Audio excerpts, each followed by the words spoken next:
Assalamualaikum warahmatullahi wabarakatuh. Perkenalkan, nama saya Sakinah Amalia Pratiwi.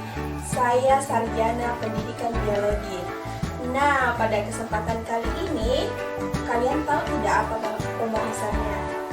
Seperti yang kalian telah lihat pada video sebelumnya, yang akan saya jelaskan adalah lanjutan dari pembahasan mengenai apa itu karya tulis ilmiah, bagaimana dalam menentukan judul, dan pada video kali ini saya akan menjelaskan tentang analisis dan sintesis. Kalian tahu tidak pada beberapa penyusunan analisis dan sintesis pada karya tulis ilmiah? Nah, benar, pada bab 4.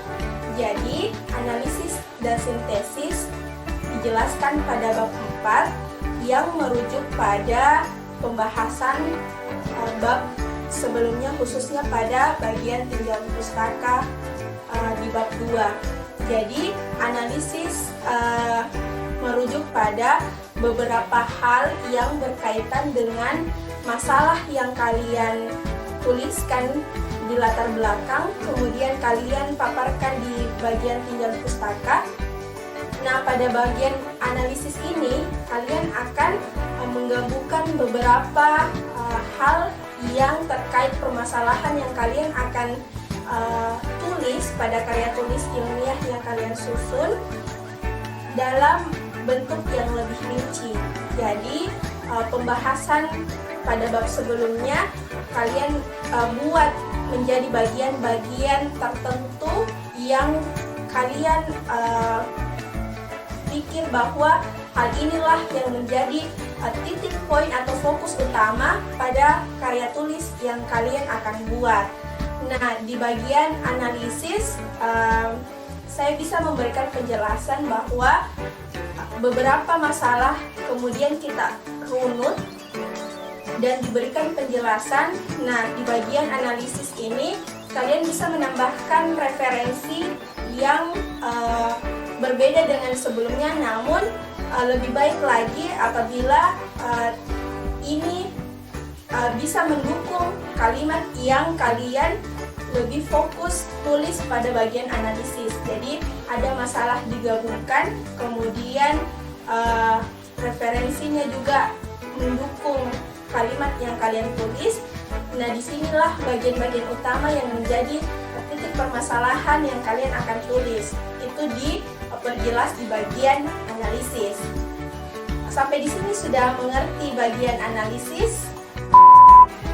Nah, seperti yang saya jelaskan sebelumnya bahwa ada beberapa permasalahan yang kalian fokuskan di bagian analisis sesuai dengan pembahasan di latar belakang. Dan ada referensi pendukung yang kalian tambahkan sesuai dengan yang kalian tulis di tinjauan pustaka.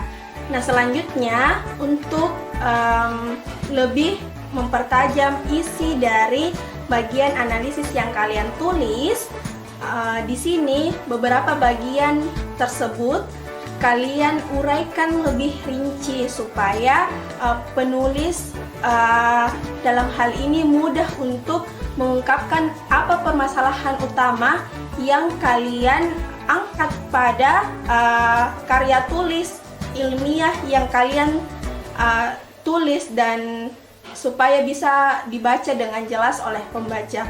Oleh karena itu, karena tadi kalian sudah memperinci, nah sekarang kalian menghubungkan antara satu bagian dengan bagian yang lain supaya bahasan pada karya tulis ilmiah yang kalian tulis itu lebih runut.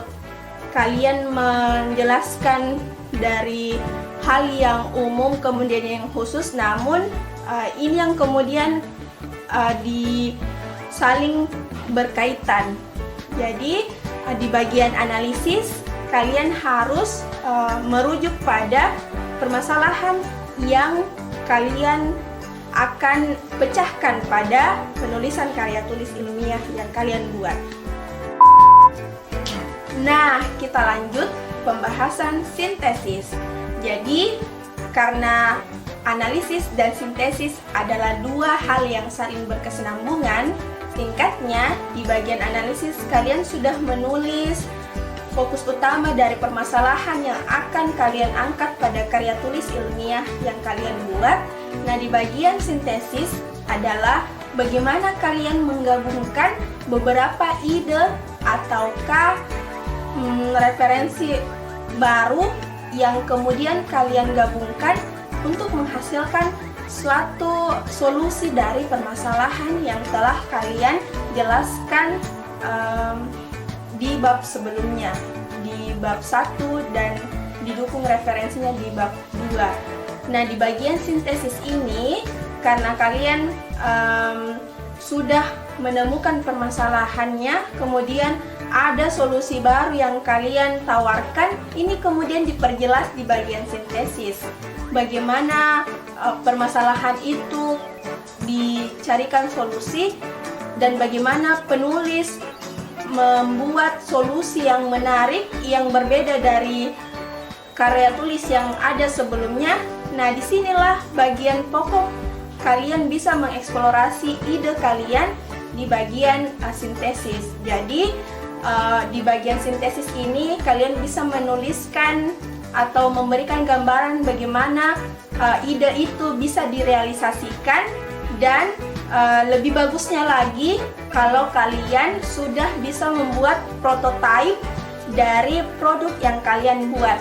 Prototipe di sini berarti kan bahwa kalian sudah mempunyai rencana atau gambaran bagaimana produk itu dibuat, mulai dari persiapan bahan, apa alat yang dibutuhkan, bagaimana prosedur pembuatan atau cara untuk merealisasikan ide kalian.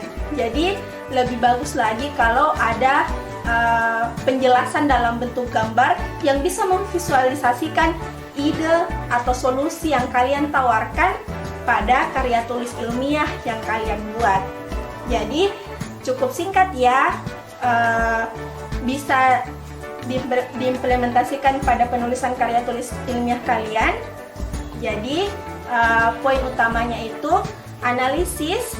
Kalian cukup memperinci permasalahan yang akan kalian kaji beserta solusi yang kalian bisa tawarkan dalam penulisan karya tulis ilmiah kalian. Sedangkan di bagian sintesis, bagaimana mewujudkan ide tersebut kalian buat dalam bentuk yang lebih mudah dipahami oleh pembaca. Lebih bagusnya lagi lebih bagusnya lagi kalau di bagian sintesis ini ada prototipe yang mendukung atau bisa memvisualisasikan ide atau produk yang akan kalian buat. Jadi di prototipe itu pembaca lebih mudah melihat gambaran ide yang akan kalian wujudkan melalui karya tulis ilmiah yang kalian buat. Seperti itu. Jadi untuk analisis dan sintesis cukup mudah kan? Yang penting kalian bisa fokus pada permasalahan yang akan kalian angkat dan solusi apa yang kalian akan tuliskan yang berbeda ataukah merupakan inovasi baru dari karya tulis ilmiah yang sudah ada sebelumnya. Cukup sekian informasi yang saya sampaikan. Terima kasih. Wabillahi taufiq wal hidayah. Wassalamualaikum warahmatullahi wabarakatuh. See you.